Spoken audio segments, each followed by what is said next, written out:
ചേലല്ലേ ചെല്ലാനം എന്ന് ചെല്ലാനത്തുകാർ.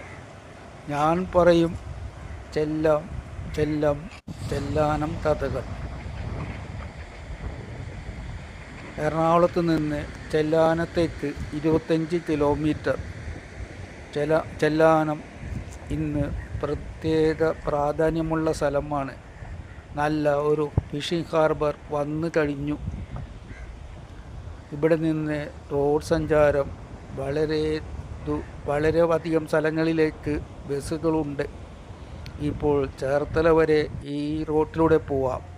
എരമല്ലൂരേക്കും റോഡുണ്ട്, പാലങ്ങൾ വന്നു.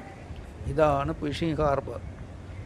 ഈ ഫിഷിംഗ് ഹാർബർ നല്ല ഭംഗിയുള്ള ബോട്ടുകൾ, നിറമുള്ള ബോട്ടുകൾ. ഇവിടെ 2 വ്യക്തികളുമായി ഞാൻ കുറേ നേരം സംസാരിച്ചു നിന്നു. അവർ അതിരാവിലെ വരും, 3 മണിയാകുമ്പോൾ തിരിച്ചു പോകും. ഭക്ഷണം ഇവിടെ നിന്ന് കഴിക്കും. ഇതിൻ്റെ ഒന്നും പണി തീർന്നിട്ടില്ല. പണി സർക്കാർ തീർത്തിട്ടുള്ളൂ. മീൻപിടുത്തക്കാർക്ക് ഒരു ബുദ്ധിമുട്ടുമില്ല. പിടിച്ചുകൊണ്ടുവരുന്ന മീൻ ലേലം ചെയ്യാനുള്ള സൗകര്യവും ഇവിടെ ഉണ്ട്. പരുന്തുകൾ, പരുന്തുകൾ റാഞ്ചി പറക്കുന്നു. വലിയ പക്ഷികൾ പരുന്തുകളും ചെറുത് കാക്കകളും. അധികം മീൻ കിട്ടുന്നുണ്ട് അവർക്ക് തിന്നാനും. ഇവിടെ അധികം മീൻ വിൽപ്പനയ്ക്ക് ഉണ്ട്. നമുക്കും വില കുറച്ച് കിട്ടും, അതും ഫ്രഷ് മീൻ. വണ്ടി എടുക്കുമ്പോൾ തന്നെ നമുക്ക് മേടിച്ചുകൊണ്ട് പോകാം. പ്രത്യേകിച്ചും എറണാകുളത്തുകാർക്ക് വന്ന് വേണമെങ്കിൽ മേടിക്കാം. കാറുള്ളവർക്ക് വളരെയധികം സൗകര്യം. ഈ ബീച്ചല്ല, ഈ ഹാർബറിലൂടെ നടന്നു കുറച്ച് നേരം. ഞാൻ സംസാരിച്ചുകൊണ്ടിരുന്ന സ്നേഹിതന്മാരോട് പറഞ്ഞു, എനിക്ക് വെയിൽ സഹിക്കാനാവുന്നില്ല, ഞാൻ ഇനി പോരുകയാണെന്നും പറഞ്ഞ് അവരോട് യാത്ര പറഞ്ഞ് പോന്നു. ഇവിടെ ഒരു ബോർഡുണ്ട്. ആ ബോർഡിൽ ഇതാ കാണുന്ന ബോർഡ് ഓരോ മത്സ്യത്തിൻ്റെയും വലിപ്പം അതിനകത്ത് കാണിച്ചിട്ടുണ്ട്. ആ വലിപ്പത്തിൽ കുറവുള്ള മത്സ്യം കിട്ടുകയാണെങ്കിൽ അത് കരയിലേക്ക് കൊണ്ടുവരാൻ പാടില്ല. ഈ മനുഷ്യനോട് ഞാൻ ചോദിച്ചു. ആ ഫിഷർമാൻ പറഞ്ഞു, ചെറിയ മീനെ കിട്ടുകയാണെങ്കിൽ അവർ കടലിലേക്ക് വിട്ടതും ചത്തുപോകും, എന്നിരുന്നാലും ഞങ്ങൾ കരയിലേക്ക് കൊണ്ടുവരില്ല. ഒരു പള്ളി, കുരിശ് പള്ളി. ഞാൻ ചെല്ലുമ്പോൾ 2 അമ്മമാരിന്ന് കൊന്ത ചെല്ലുന്നുണ്ട്. മുകളിൽ നിൽക്കുന്നത് യേശു ക്രിസ്തുവാണ്. ഇതിൻ്റെ മുമ്പിൽ 10 മിനിറ്റ് നടന്ന പള്ളിയിലെത്തും. ചെല്ലാനം ഇന്ന് അതിസുന്ദരമായ പ്രദേശമാണ്. ചെല്ലാനം മുഴുവൻ കടൽ ഭിത്തി കെട്ടിയിട്ടുണ്ട്. 12 കിലോമീറ്റർ ദൂരത്തോളം ഈ കടൽ ഭിത്തിയിൽ വാത്ത്വേ ഉണ്ട്. അതും നല്ല ഭംഗിയുള്ള വാത്ത്വേ. ഞാൻ കുറച്ച് ദൂരം നടന്നു. ഓരോ കിലോമീറ്റർ കഴിയുമ്പോഴും ഈ കടൽ ഭിത്തിയിലേക്ക് കയറാൻ ചവിട്ടുപടികൾ കെട്ടിവെച്ചിട്ടുണ്ട്. ഞാൻ ഈ ചവിട്ടുപടിയിൽ കൂടെയാണ് കയറിയത്. കുറച്ച് ദൂരം നടന്നിട്ട് തിരിച്ചിവിടെ വന്ന് വീണ്ടും ഞാൻ ആ പള്ളിയുടെ മുമ്പിലെത്തി. അവിടെ നിന്ന് റോഡിലേക്ക് പോകാൻ വളരെ കുറച്ച് ദൂരമേ ഉള്ളൂ. ബസ് ഓടുന്ന റോഡ്. ഞാൻ അങ്ങോട്ട് നടന്നു. റോഡിനെത്തുന്നതിന് മുമ്പ് ഞാനൊരു പള്ളി കണ്ടു. ആ പള്ളിയാണിത്. ആ പള്ളിയുടെ ഉള്ളിലും ഞാൻ കയറി. ചെറിയ പള്ളിയാണ്, എന്നാലും മനോഹരമായ ഒരു പള്ളിയാണ്.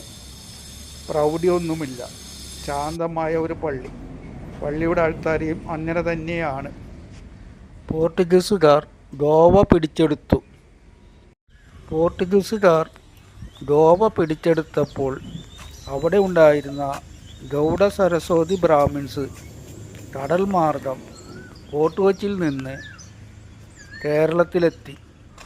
ചെറായിൽ നിന്നും കൊച്ചിയിൽ നിന്നും കുറേ പേർ ചെല്ലാനത്തും എത്തി.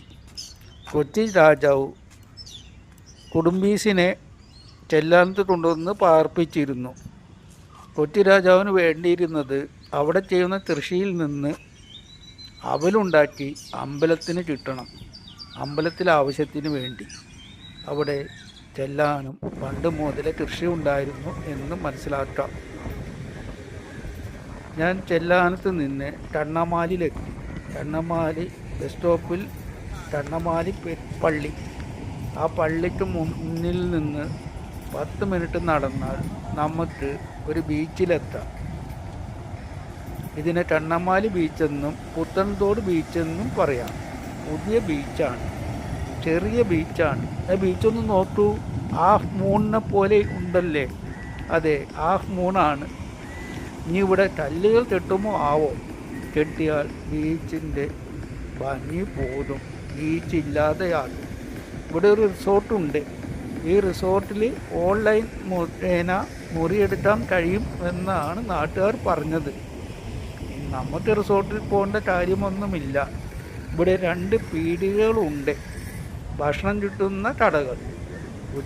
ഉച്ചയ്ക്ക് ശേഷമേ അവരുണ്ടാവൂ. മീനും പൊറോട്ടയും ബോട്ടിയും പുട്ടും എല്ലാം കിട്ടുന്ന കടയാണ് ഒന്ന്. മറ്റേ കടയിൽ ചായയും എണ്ണക്കടികളും. ഞാൻ അവിടെ 5-6 പ്രായമുള്ളവർ, അതെ എൻ്റെ പ്രായമുള്ളവർ, 68 69 വയസ്സുമുള്ളവരുമായി സംസാരിച്ചു കൊണ്ടിരുന്നു. ഇതാ ഹാഫ് മൂൺ നിങ്ങൾ ശ്രദ്ധിച്ചില്ലേ? ബീച്ച് ഒന്നുകൂടി ശ്രദ്ധിക്കൂ. വൈകുന്നേരമായപ്പോൾ കളിക്കാർ ഇഷ്ടമാതിരി വന്നു. എൻ്റെ യൂട്യൂബ് ചാനൽ നിങ്ങളെല്ലാവരും സബ്സ്ക്രൈബ് ചെയ്യണം, ലൈക്കും ചെയ്യണം, കമൻറ്റും ചെയ്യണം. എൻ്റെ കൂടെ യാത്രകൾക്ക് നിങ്ങൾ വരികയും വേണം. അടുത്ത വീഡിയോയും നിങ്ങൾ കാണുമെന്നുള്ള പ്രതീക്ഷയിൽ എൻ്റെ ചാനലിൻ്റെ പേര് ഷെല്ലിയമ്മ.